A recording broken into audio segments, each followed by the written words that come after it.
Signs of hyperglycemia. Many of the symptoms of a high blood glucose level are similar to those seen at diagnosis. These include excessive thirst, passing excessive amounts of urine, tiredness, behaviour change, blurred vision, headaches, abdominal pain and feeling sick, and the smell of acetone on a child's breath. It is important to note that it is not always possible to smell acetone on a child's breath. The main causes of high blood glucose levels are too little insulin, too much food, physical activity, extremes of temperature, for example, getting very hot or very cold, stress and hormones, and illness. The treatment for high blood glucose levels is to give a correction. Typically, correction doses are given at meal times and not in between unless the child is unwell. However, this may differ, so please refer to the individual healthcare plan. Young people should aim to drink sugar-free fluids to help flush out the excess glucose. It is advised to test for ketones if the blood glucose level is above 14 millimoles per litre, but there may be occasions when you do not need to test, for example, immediately after a meal. Please refer to the individual healthcare plan or contact the healthcare team looking after the young person, as they will be able to give you further advice. Dietary management of type 1 diabetes. The principles of dose adjustment. Rapid-acting insulin such as Novorapid, Humalog, Apidra, or Fiasp is given at each meal and some snacks. Long-acting insulin such as Levemir, Lantus, or Tresiba is given once or twice daily.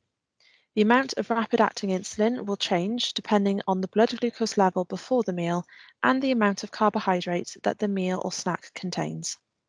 The amount of long-acting insulin is not affected by the amount of food eaten or the blood glucose level at that time.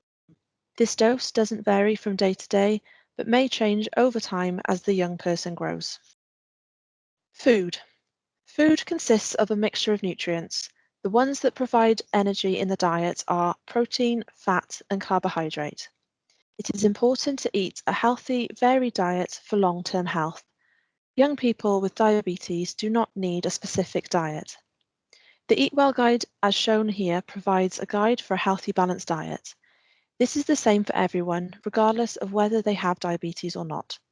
Young people with diabetes do not need to follow a specific diet, but should be encouraged to have healthy meals and snacks and limit the amount of high-fat and high-sugar foods and drinks consumed.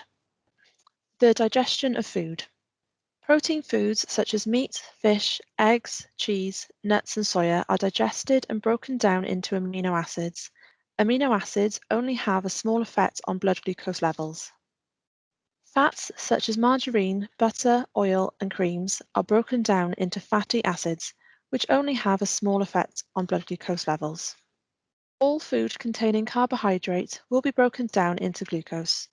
This will therefore increase the blood glucose levels. Which foods contain carbohydrate? Carbohydrate is found in many types of food. The main foods which contain carbohydrate can be broken down into 4 types. The first is cereal starches. These include anything that is made from grains, such as rice, bread, flour products, breakfast cereals, pasta, noodles, and couscous. Vegetable starches will also be broken down into glucose. Examples of these are potatoes, sweet potatoes, yams, peas, sweet corn, beans, and lentils. Most other vegetables contain a small amount of carbohydrate. However, as this amount is so small, we don't usually count them. Fruit, fruit juice, milk, and other dairy products contain natural sugars. These will also be broken down in the digestive system into glucose and therefore affect the blood glucose levels. Sugar can also be added to food. These foods include sweets, jam, sugary drinks, chocolate, biscuits, and cakes. Whilst we say that people with diabetes can have these foods, it is also advised that in order to have a healthy, balanced diet, these foods and drinks should not be consumed all the time.